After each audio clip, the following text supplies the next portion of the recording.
Hello friends, मैं रानी कुमारी आप सभी का स्वागत करती हूँ। हम लोग पढ़ रहे हैं Indian polity book M Laxmikanth की। इसका हम लोग चैप्टर 3 स्टार्ट किए हैं। चैप्टर 3 में कि पहले भी मैंने वीडियो अपलोड कर रखी है। अगर आपने उस वीडियो को नहीं देखा है तो डिस्क्रिप्शन बॉक्स में उसका लिंक है, आप उस वीडियो को देख लीजिए। आज हम लोग इस चैप्टर में पढ़ने वाले हैं directive principle of state policy, फिर फंडामेंटल ड्यूटीज, फिर ए सेकुलर स्टेट। चलिए हम लोग स्टार्ट करते हैं। Directive principle of state policy. According to doctor Bhimrao Ambedkar, the directive principle of state policy is a noble feature. लेकिन फ्रेंड्स, अगर आपने अभी तक मेरे चैनल को सब्सक्राइब नहीं किया है तो मेरे चैनल को सब्सक्राइब कर दीजिए। और चलिए हम लोग पढ़ते हैं। Directive principle of state policy को भारतीय संविधान का नोबेल फीचर माना था सबने, including the chairman drafting committee doctor Bhimrao Ambedkar ji. Part 4 of the constitution में directive principle of state policy enumerated है।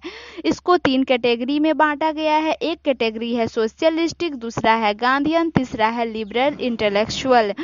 और ये जो directive principle are meant for the promoting the ideal of social and economic democracy. ये जो directive principle of state policy का क्या काम है? Directive principle of state policy का काम है कि सोशल और इकोनॉमिक डेमोक्रेसी लाइए इंडिया में। Directive principle of state policy are non justiciable in nature. Directive principle of state policy justiciable नहीं है। Directive principle of state policy को कोर्ट में इन्फोर्स नहीं किया जा सकता है। Directive principle of state policy welfare state को स्थापित करने की कोशिश करते हैं, जहां पे सब इंसान का ध्यान रखा जाएगा। सबको पीने के लिए पानी, रहने के लिए घर, खाने के लिए खाना, अच्छी लाइफ रहने के लिए मिलेगी। ये बोला गया है। हमारी कंट्री को चलाने के लिए directive principle of state policy को इग्नोर नहीं किया जा सकता है।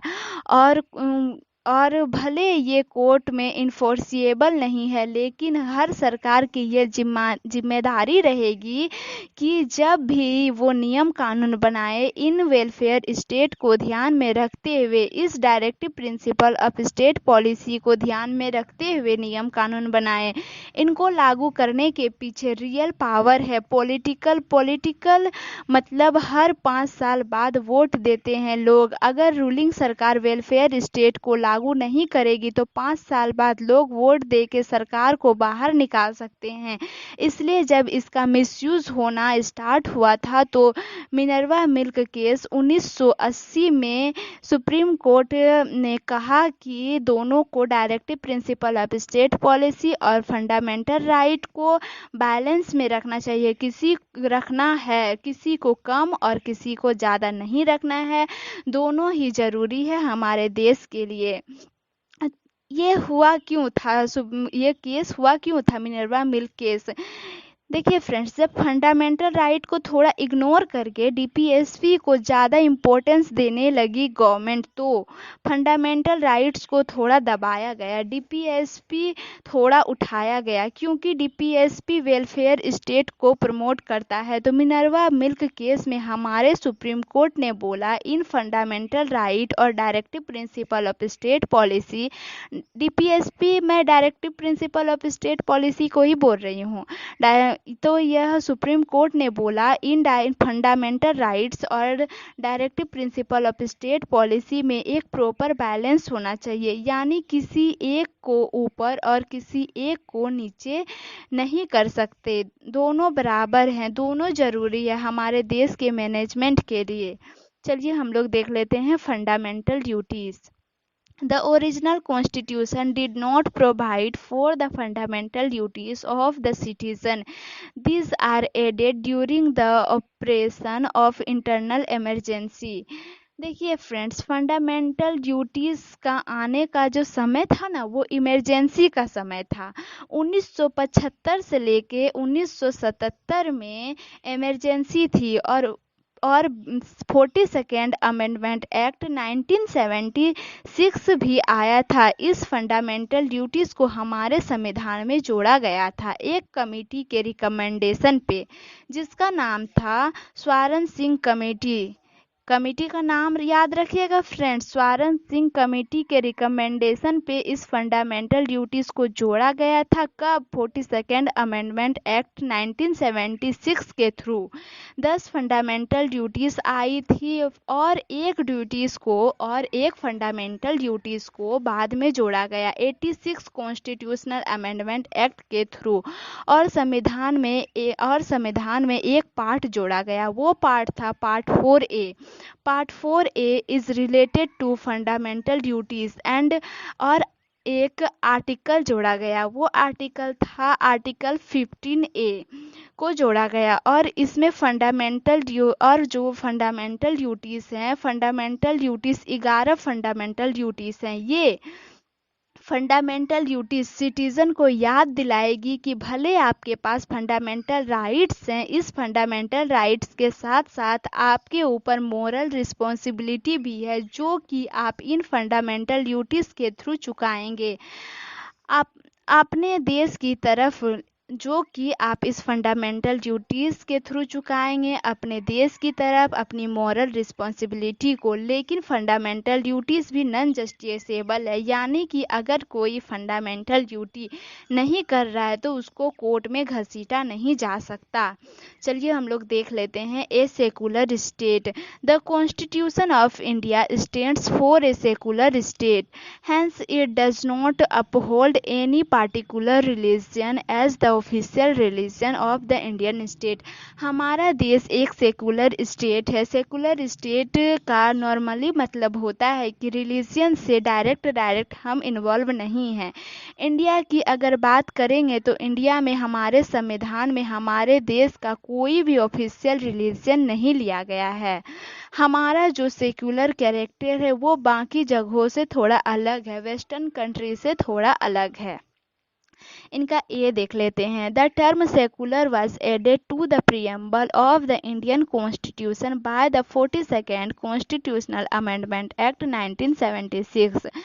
सेकुलर टर्म जो हमारे संविधान में जोड़ा गया है 42nd कॉन्स्टिट्यूशनल अमेंडमेंट एक्ट 1976 के थ्रू, और इसको हमारे प्रीएम्बल में जोड़ा गया। इनका बी देख लेते हैं। The preamble secures to all citizen of India liberty of belief faith and worship. हमारे प्रीएम्बल में liberty of belief faith and worship लिख रखा है, यानी आप जो लिबर्टी, आपका जो बिलीफ करते हैं, आपकी जो लिबर्टी है, उस आप जो बिलीव करते हैं उसकी आपको लिबर्टी है। आप क्या फेथ करते हैं, आप हिंदू हो क्रिश्चियन हो, उसकी आपको लिबर्टी है। आप किस तरीके से पूजा करते हैं उसकी आपको लिबर्टी है। आप कुछ भी कर रहे हैं तो उसका किसी और को नुकसान नहीं पहुंचना चाहिए। चलिए हम लोग देख लेते हैं आर्टिकल 14। आर्टिकल 14 में बोलता है क्या कि इक्वल प्रोटेक्शन ऑफ लॉ होगा और इक्वलिटी बिफोर लॉ होगा। और आर्टिकल 15 में बोलता है रिलीजन के बेसिस पे आप डिस्क्रिमिनेट नहीं करेंगे। आर्टिकल 16 में बोला गया है कि सारे सिटीजन को इक्वलिटी ऑफ अपॉर्चुनिटी मिलेगी, यानी रिलीजन के बेसिस पे किसी से भी कोई भी अपॉर्चुनिटी छीनी नहीं जाएगी, खासकर पब्लिक एम्प्लॉयमेंट में। आर्टिकल 26 बोलता है कि सबको ये आज़ादी है कि वो फ्रीली अपने रिलीजन को प्रोफेस कर सकते हैं, प्रैक्टिस कर सकते हैं। आर्टिकल 26 में बोला गया है कि जो रिलीजन है, आर्टिकल 26 में बोला गया है कि जो रिलीजन है वो डिनोमिनेशन है, वो रिलीजियन ऑर्गेनाइजेशन है, वो अपने अफेयर्स को मैनेज कर सकते हैं। आर्टिकल 27 में बोला गया है कि अगर आप किसी भी रिलीजन के हो तो किसी रिलीजियस ऑर्गेनाइजेशन को डेवलप करने के लिए ज़बरदस्ती टैक्स नहीं मांग सकते, रिलीजियस टैक्स नहीं लगाया जा सकता है। आर्टिकल 27 में बोला गया है। आर्टिकल 28 में बोला गया है कि किसी ऐसे एजुकेशनल इंस्टीट्यूशन में जहाँ पे ज़्यादातर पढ़ाई को स्टेट फाइनेंस कर रहा है, जहाँ पे ज़्यादातर पढ़ाई को स्टेट फाइनेंस कर रहा है, वहाँ पे आप रिलीजियस इंस्ट्रक्शंस को लागू नहीं कर सकते हैं, क्योंकि ये गवर्नमेंट के द्वारा फंडेड है।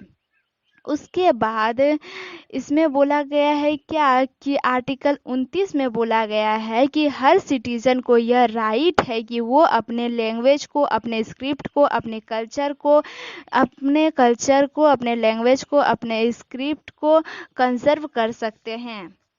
और उसके बाद यहाँ पे आर्टिकल 30 में बोला गया है कि माइनॉरिटीज़ को यह राइट है कि वो अपने इंस्टीट्यूशन को इस्टेब्लिश कर सकते हैं। आर्टिकल 30 में बोला गया है कि माइनॉरिटीज़ को यह राइट है कि वे अपने इंस्टीट्यूशंस को इस्टेब्लिश कर सकते हैं, एजुकेशनल इंस्टीट्यूशन को इस्टेब्लिश कर सकते हैं। आर्टिकल 30 में ये दे रखा है। उसके बाद हम लोग देख लेते हैं आर्टिकल 44। आर्टिकल 44 में बोला गया है यूनिफॉर्म सिविल कोड को लाने की कोशिश की जाएगी, ये दिया गया है आर्टिकल 44 में। उसके बाद वेस्टर्न कल्चर सेक्युलरिज्म जो होता है वो बोलता है रिलीजन जो चर्च से डिनोट होता है वो बिल्कुल अलग है। जो वेस्टर्न कल्चर सेक्युलरिज्म जो है ना, वो बोलता है कि रिलीजन कल्चर जो है चर्च से जो डिनोट होता है वो बिल्कुल अलग है, स्टेट पॉलिटिक्स से एकदम अलग है। चर्च जो कर रहा है वो करेगा और स्टेट उसमें इंटरफेयर नहीं करेगा, लेकिन इंडिया में ऐसा नहीं है। इंडिया के संविधान में साफ साफ बोला है कि हमारा कोई ऑफिशियल रिलीजन नहीं है, लेकिन हम सारे रिलीजन को मानते हैं, सारे रिलीजन को प्रोटेक्ट करेंगे और हम सारे रिलीजन को इक्वल रिस्पेक्ट देंगे। लेकिन अगर कोई ऐसा रिलीजन है जो दूसरों को परेशान करता है, वो उसको हम बैन भी बैन भी कर सकते हैं। इंडिया के सेक्युलरिज्म का मतलब ये है कि हम रिलीजन को पूरे तरीके से पॉलिटिक्स से सेपरेट नहीं कर सकते, क्योंकि इंडिया मल्टी रिलीजन सोसाइटी है। कम्युनल रिप्रेजेंटेशन का जो सिस्टम था उसको हटा दिया है। हमारे संविधान में रिलीजन के बेसिस पे सीटें रिजर्व नहीं है। हमारे संविधान पे रिलीजन के बेसिस पे सीटें रिजर्व नहीं है, लेकिन शेड्यूल कास्ट और शेड्यूल ट्राइब्स के लोगों के लिए रिजर्वेशन दिया गया है। हमारे कॉन्स्टिट्यूशन में ये जो शेड्यूल कास्ट और शेड्यूल ट्राइब्स को रिजर्वेशन जो मिला है ना हमारी पार्लियामेंट में, इसको टेम्पोररी अरेंजमेंट बोला गया है। इसको टेम्पोररी अरेंजमेंट बोला गया। कहा जाता है कि समय के साथ इस अरेंजमेंट को हटा दिया जाएगा। 104 constitutional amendment act 104 constitutional amendment act आया था, जिसके थ्रू यह रिजर्वेशन 10 साल के लिए आगे बढ़ाया गया। आज के लिए यहीं तक। Thank you so much. आपको वीडियो कैसी लगी आप कमेंट करके ज़रूर बताइए, और अगर आपने अभी तक मेरे चैनल को सब्सक्राइब नहीं किया है तो प्लीज़ मेरे चैनल को सब्सक्राइब कर दीजिए। मैं आप लोग के लिए शाम को डेली एक क्वेश्चन देती हूँ आंसर राइटिंग के लिए। अगर आप उस वीडियो को नहीं देखते हैं तो उस वीडियो को देखिए और क्वेश्चन का आंसर लिखा कीजिए। आपको क्वेश्चन का आंसर लिखना बहुत ही ज़्यादा ज़रूरी है, और वो जो मैं क्वेश्चन दे रही हूँ ना वो बहुत ही ज़्यादा अच्छा क्वेश्चन है, वो बहुत ही ज़्यादा अच्छा क्वेश्चन है।